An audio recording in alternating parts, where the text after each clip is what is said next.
The rain had been falling steadily for hours, turning the streets of Houston into rivers of memory.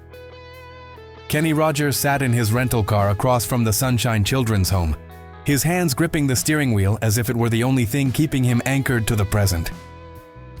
67 years had passed since he'd last seen this place, and yet every brick, every window, every crack in the sidewalk looked exactly as he remembered. He hadn't planned this visit. Hell, he'd spent most of his adult life trying to forget this place existed. But something about turning 80 had made him restless, made him want to tie up loose ends before it was too late. The promotional tour for his farewell album had brought him back to Houston, and when he'd found himself with an unexpected free afternoon, his feet had carried him here almost against his will. The building looked smaller than it had in his memories, more tired. The cheerful yellow paint that had given the place its name had faded to the color of old butter, and several of the windows on the upper floors were covered with plywood. A chain-link fence surrounded the property now, topped with barbed wire that hadn't been there in his time. Progress, he supposed, though it felt more like surrender. A sign near the front entrance read, "Sunshine Children's Home, established 1923, helping children build brighter tomorrows." The same words that had been there when he was 7 years old, arriving with nothing but a cardboard suitcase and a heart full of questions that nobody seemed able to answer. Where was his mother? Why didn't his father want him? Would anyone ever love him enough to take him home? Kenny remembered those words. He'd read them every day for 8 years, from the time he was 7 until he aged out at 15. 8 years of wondering if anyone would ever want him, if he'd ever have a real family, if the music that lived inside his chest would ever find its way out into the world. 8 years of learning that sometimes the people who were supposed to love you were the ones who hurt you most, and sometimes the people who chose to love you were strangers who became family. The rain drummed against the windshield, each drop carrying him deeper into memories he'd thought he'd buried. He could almost see himself at 7, standing on these same steps with Mrs. Patterson from the county, her hand heavy on his shoulder as she explained to the intake worker that his mother had been found dead in a downtown hotel room and there was no father listed on his birth certificate. He could still remember the smell of disinfectant and boiled vegetables, the way his footsteps echoed in the long hallways, the sound of other children crying themselves to sleep in rooms that were too big and too small at the same time. As he sat there watching, the front door opened and children began streaming out into the covered playground area. Despite the rain, they seemed determined to enjoy their afternoon recess. Kenny counted maybe 20 kids, ranging in age from what looked like 5 to 16. They wore mismatched clothes that had clearly been donated, pants too long, shoes too big, sweaters with holes carefully mended. But their laughter was genuine, their voices bright with the kind of resilience that only children possess. Some things never changed. He could see the same social dynamics he remembered from his own childhood playing out in the schoolyard. The older kids protecting the younger ones, the quiet ones finding corners where they could be alone with their thoughts, the natural leaders organizing games and settling disputes. These children were strangers to him, but he knew them intimately. He had been every one of them at different times during his 8 years here. One boy in particular caught his attention. He was maybe 12 years old, small for his age, with dark hair that fell into his eyes and clothes that hung loose on his thin frame. But it wasn't his appearance that drew Kenny's gaze. It was the guitar case slung over his shoulder. The boy found a spot under the covered area, away from the more boisterous games, and carefully removed an old acoustic guitar that had seen much better days. The instrument was missing at least 2 strings and had a crack running down its face, but the boy handled it like it was made of gold. Kenny's breath caught in his throat. It was like looking at himself across the decades, seeing the boy he'd been sitting in that exact same spot, cradling that exact same guitar. Or maybe it wasn't the same instrument, but it might as well have been. Every children's home seemed to have one battered guitar that got passed down from kid to kid, the closest thing to a family heirloom that most of them would ever know. He remembered the day he'd first discovered music in this place.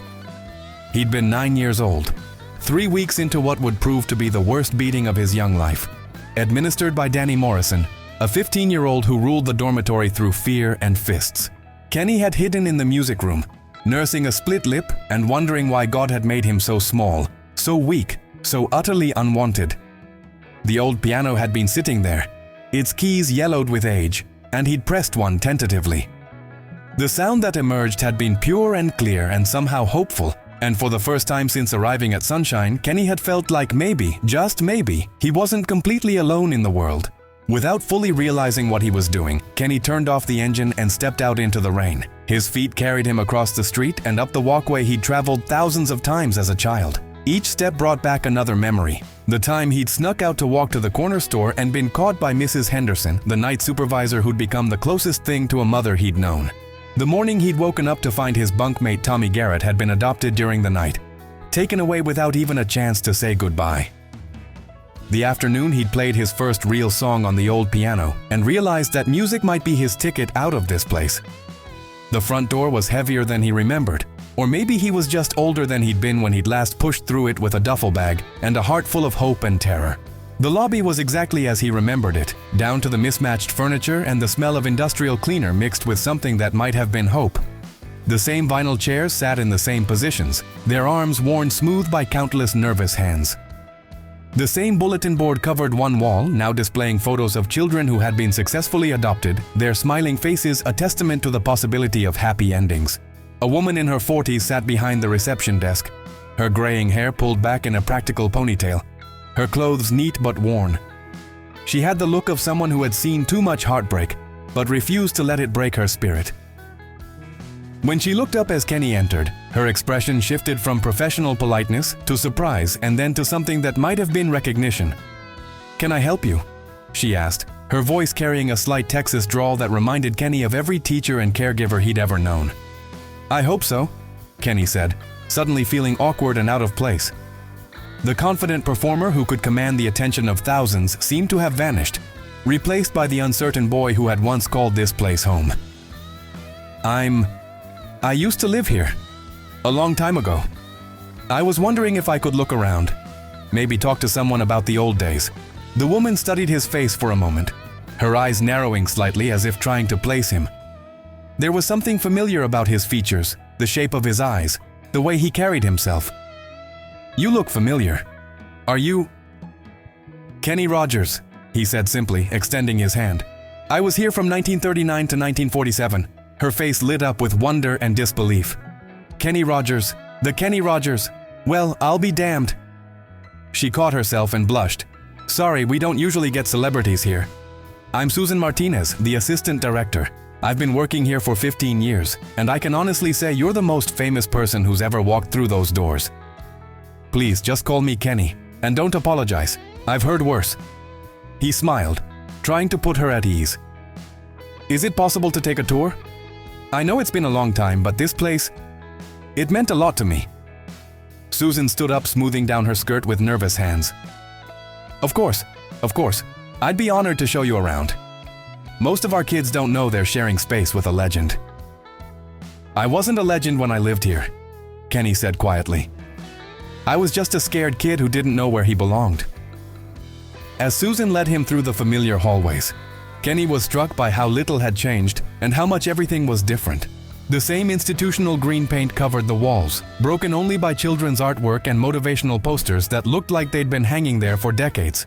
But the artwork was new, created by different hands, different hearts, different dreams. The same worn linoleum floors squeaked under their feet, bearing the scuff marks of thousands of small shoes over the years. The same smell of cafeteria food drifted from the direction of the dining hall. But underneath it was something else. A kind of sadness that hadn't been there in his time. Or maybe he'd just been too young to recognize it. "We serve about 60 children now," Susan explained as they walked.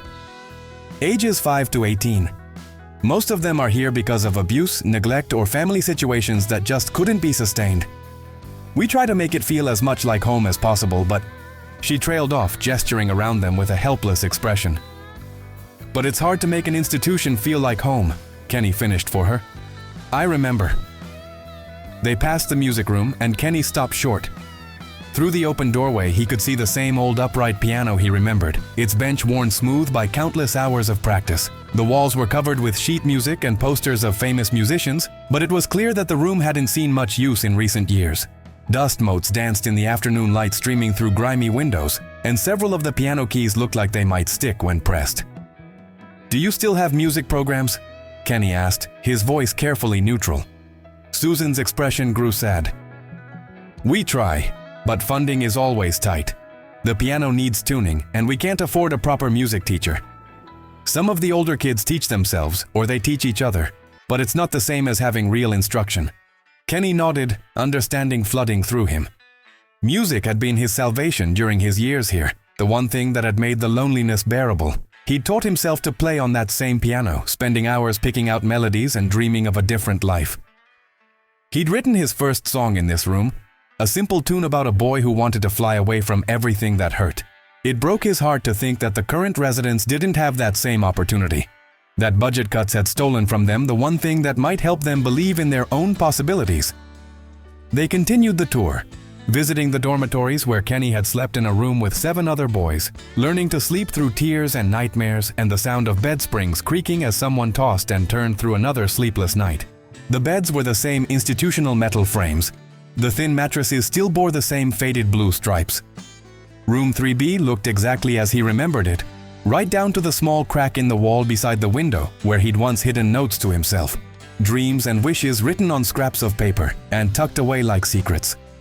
The classroom where he'd struggled with mathematics and excelled at English was now divided into 2 smaller rooms to accommodate more students with fewer teachers. The cafeteria where he'd eaten countless meals while wondering what it would be like to sit around a family dinner table still served food on the same industrial trays, though the faces gathered around the long tables were different. Every room held memories, some good, some painful, all of them part of the foundation that had shaped him into the man he'd become. "What happened to Mrs. Henderson?" Kenny asked as they walked past the supervisor's office. "She was the night supervisor when I was here. Kindest woman I ever knew."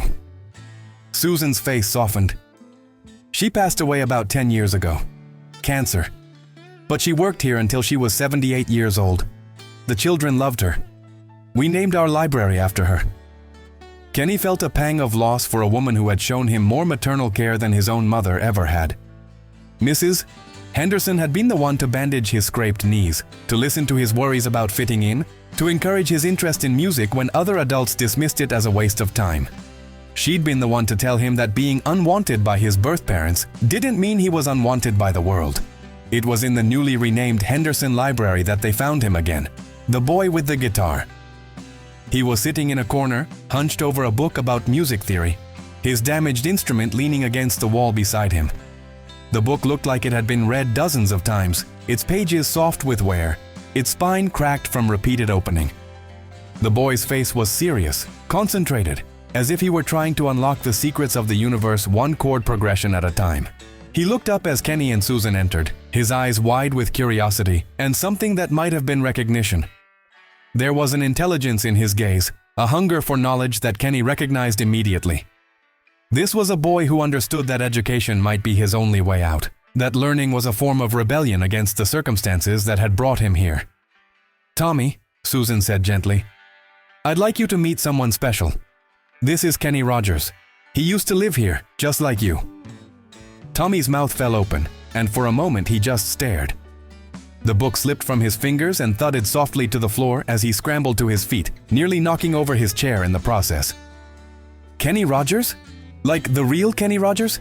The guy who sings The Gambler?" Kenny smiled, charmed by the boy's enthusiasm. "That's me. I hear you play guitar." Tommy looked down at his feet, suddenly shy. The confidence that had shown in his face while he was reading evaporated, replaced by the self-consciousness that came from having dreams that seemed too big for your circumstances. "Not really. I mean, I try, but this old thing..." He gestured toward the guitar with its missing strings and cracked face. "It's pretty beat up." "So was mine when I was your age," Kenny said, moving closer to examine the instrument. It was an old Martin, probably from the 1960s, its once beautiful finish now scarred and faded. Someone had attempted repairs over the years. There was a patch of electrical tape over one crack, and the tuning pegs had been replaced with mismatched hardware. But beneath the damage, Kenny could see the quality of the instrument. This guitar had been loved once, had probably cost someone a significant amount of money. How it had ended up in a children's home was anyone's guess, but Kenny was grateful it had found its way to someone who appreciated it. "Can I take a look?" Kenny asked. Tommy nodded eagerly, and Kenny picked up the guitar with the reverence he'd reserved for a holy relic. The neck was solid, the frets still in good condition despite the missing strings. The crack in the face was superficial, more cosmetic than structural. With some care and investment, this instrument could be restored to its former glory. "This is actually a really good guitar," Kenny told Tommy, turning the instrument over in his hands. "It just needs some love and attention. With new strings and a little repair work, this could sound beautiful again." "Really?" Tommy's eyes lit up with hope, the first genuine smile Kenny had seen from him. "I've been trying to learn, but it's hard when half the strings are missing. I found this book about music theory, and I've been reading about how chords are supposed to work, but I can't really practice them." "What songs do you know?" Kenny asked, settling into a chair across from the boy. Tommy's face flushed with embarrassment. "Not many. I can play a few chords, and I've been trying to figure out Amazing Grace. But it doesn't sound right. Everything I try to play sounds broken." Kenny's heart clenched. Amazing Grace had been the first song he'd ever learned to play. Sitting in this same library 60 years ago, dreaming of a future that had seemed impossible back then. He'd taught himself that hymn during his darkest days here, when the older boys were particularly cruel and the social workers seemed to have forgotten he existed.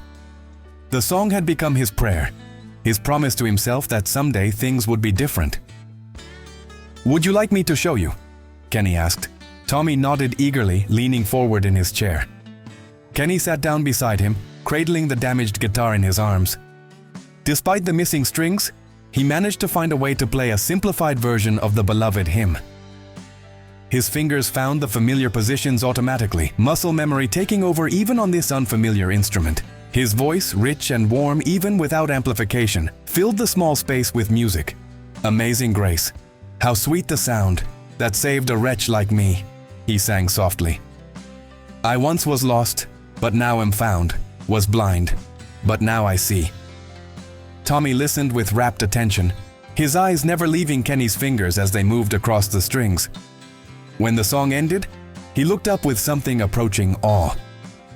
"Can you teach me how to do that?" he asked.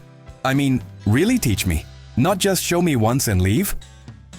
The question hit Kenny like a physical blow. It was the same question he'd wanted to ask someone, anyone during his years here.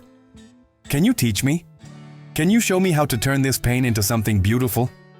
Can you help me believe that I'm worth teaching?" "I can try," Kenny said. "But first, let's see about getting this guitar properly fixed."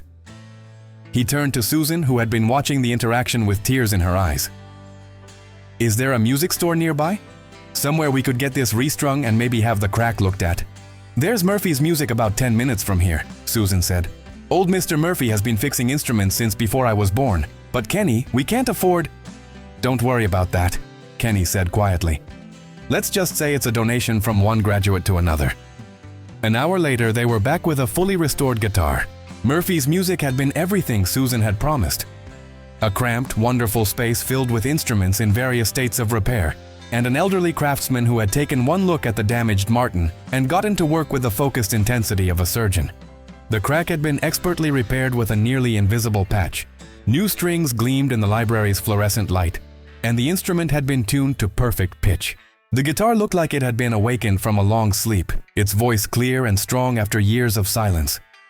Tommy held it like he was afraid it might disappear if he wasn't careful enough. His hands shook slightly as he strummed the first chord, and when the rich, full sound filled the air, his face lit up with pure joy. "Now," Kenny said, settling into the chair beside him, "let's work on that song." For the next 2 hours, Kenny taught Tommy not just how to play Amazing Grace, but how to feel it. He showed him how music wasn't just about hitting the right notes at the right time, but about finding the emotion in the melody and letting it flow through your fingers and voice. He explained how the same chord progression could tell a dozen different stories depending on how you approached it. How a slight change in timing or emphasis could transform a simple song into something transcendent. "Music is a language," Kenny explained as Tommy practiced the chord changes he'd just learned. "And like any language, it's not just about the words you say, but how you say them. You can tell someone, 'I love you' in a way that makes them feel cherished, or you can say the same words in a way that makes them feel like you're just going through the motions." Guitar playing is the same way. Other children began to drift into the library, drawn by the sound of music and the magnetic presence of someone who clearly knew what he was doing. Soon, Kenny had an audience of a dozen kids, all sitting cross-legged on the floor, watching with wide eyes as he transformed their quiet library into something magical. Some of them he recognized types from his own childhood. The serious girl who read constantly because books were safer than people. the boy with scars on his arms who never talked about how he'd gotten them. The teenager who acted tough because appearing vulnerable was too dangerous. Music saved my life, Kenny told them as Tommy practiced the chords he'd just learned. When I was living here, when I felt alone and scared and like nobody in the world cared whether I lived or died, I had music. It gave me something to hold on to, something to work toward. It reminded me that beauty exists in the world, even when everything around you feels ugly. One of the younger children, a girl who couldn't have been more than 8, raised her hand tentatively. Her hair was neatly braided, but her clothes were too big and her shoes had holes that someone had tried to patch with duct tape. "Did you really live here, in this same building?" "I did," Kenny said. "Room 3B, upstairs. I shared it with 7 other boys, and we used to tell ghost stories after lights out. I was terrified of the dark back then, but somehow having other kids around made it less scary." "Were you sad?" asked another child, a boy with serious eyes and old wounds that showed in the way he held himself apart from the group. Kenny considered the question carefully. It would have been easy to lie, to give them some sanitized version of his childhood that would make them feel better about their current situation. But these children deserved honesty. They'd been lied to enough by adults who were supposed to protect them. "Yes, I was sad sometimes," he admitted. "I missed having a real family. Missed having someone to tuck me in at night or help me with my homework. I was angry sometimes too. Angry at my mother for dying. Angry at my father for never claiming me. Angry at the world for being so unfair. But I also learned something important here. I learned that family isn't just about blood. Sometimes the people who love you most are the ones who choose to love you, not the ones who have to." He looked around at the group of children, seeing himself reflected in each of their faces. "And I learned that no matter where you come from, no matter what brought you here, you have something special inside you, something that belongs to you and nobody else. For me, it was music. For you, it might be something different, but it's there, waiting for you to find it." A teenager in the back of the group spoke up. "But what if you're not good at anything? What if you don't have any special talents?" Kenny recognized the pain in that question, the fear that maybe you were one of the unlucky ones who didn't get any gifts, who would struggle through life without anything to set you apart. "I used to think I wasn't good at anything either," he said. "I was small for my age, not good at sports, not particularly handsome or charming. I felt invisible most of the time. But then I discovered that I could make people feel things with music. Not because I was technically perfect, but because I meant what I sang. Because I understood sadness and hope and longing, and I could translate those feelings into something other people could connect with." He paused, choosing his words carefully. "Sometimes the things that make you different, the things that hurt you or set you apart, those are exactly the things that give you something unique to offer the world.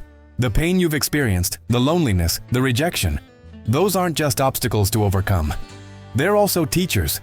They've taught you things about resilience and compassion that people who've had easier lives might never learn."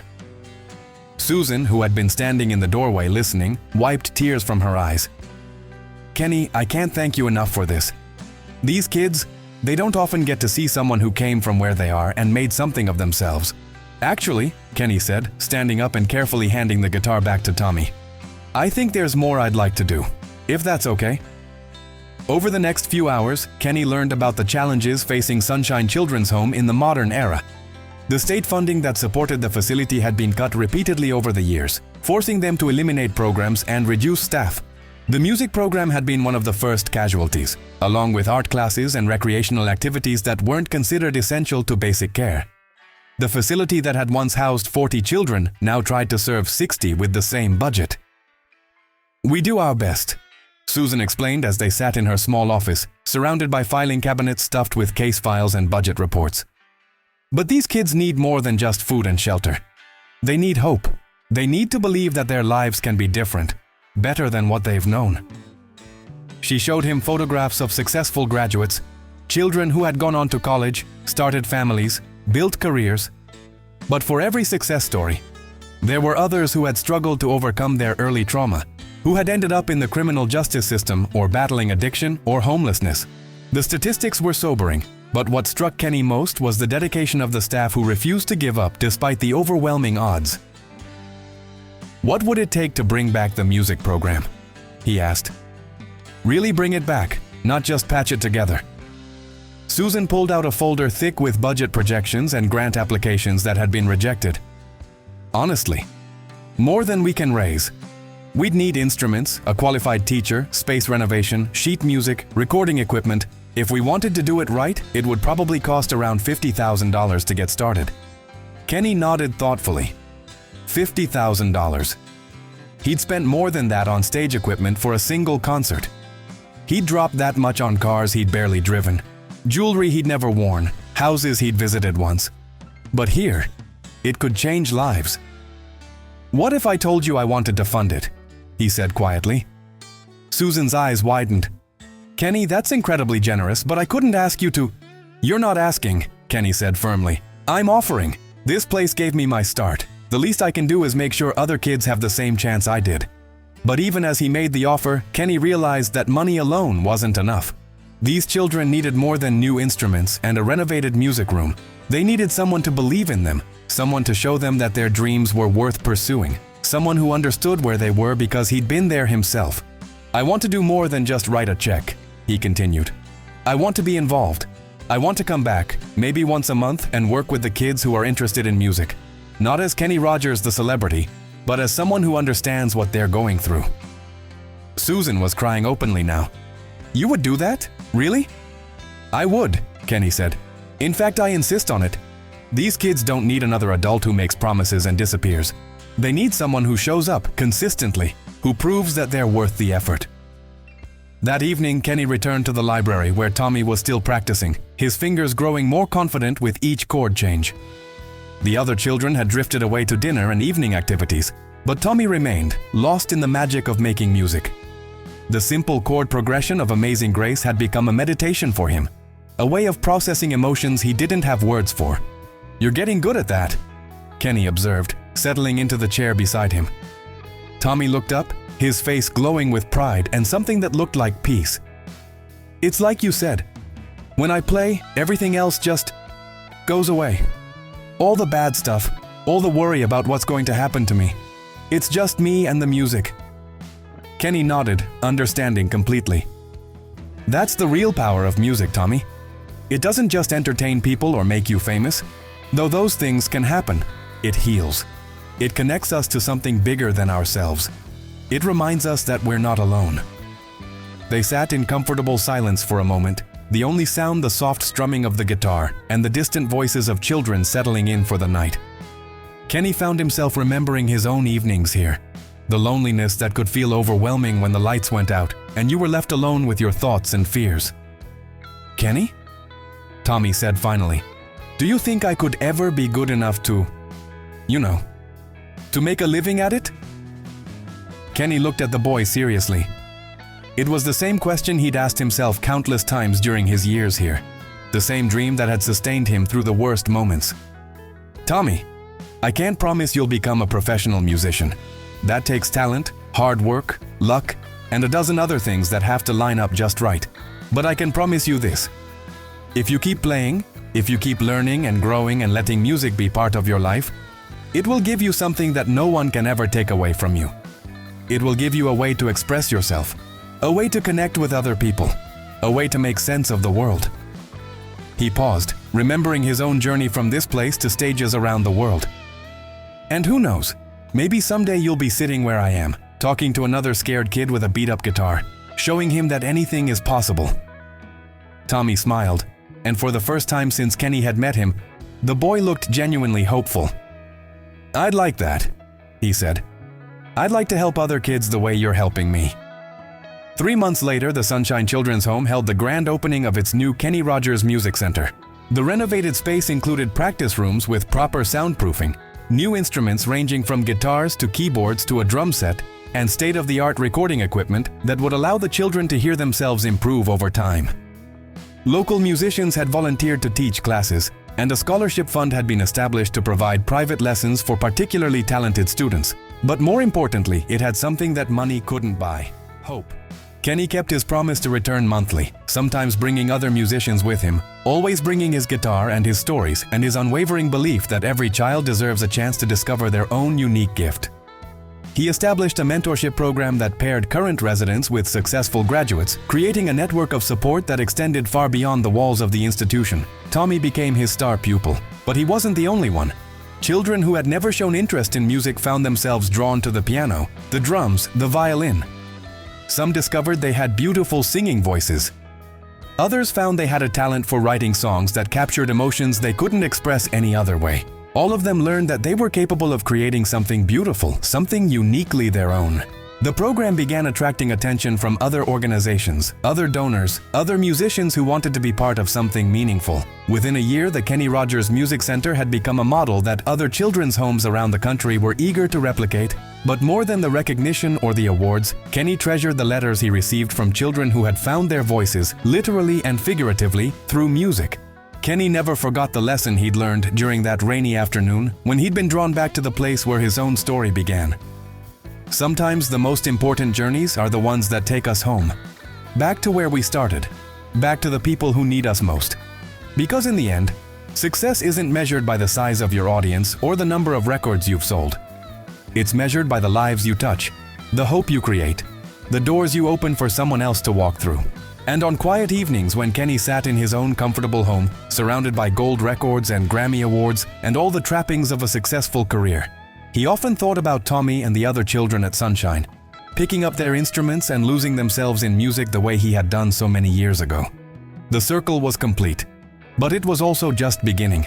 Because every child who learned to play guitar, every voice that found the courage to sing, every young heart that discovered the healing power of music was proof that love multiplies when you give it away, that hope grows stronger when it's shared, that the best way to honor the gifts you've been given is to pass them on to someone else.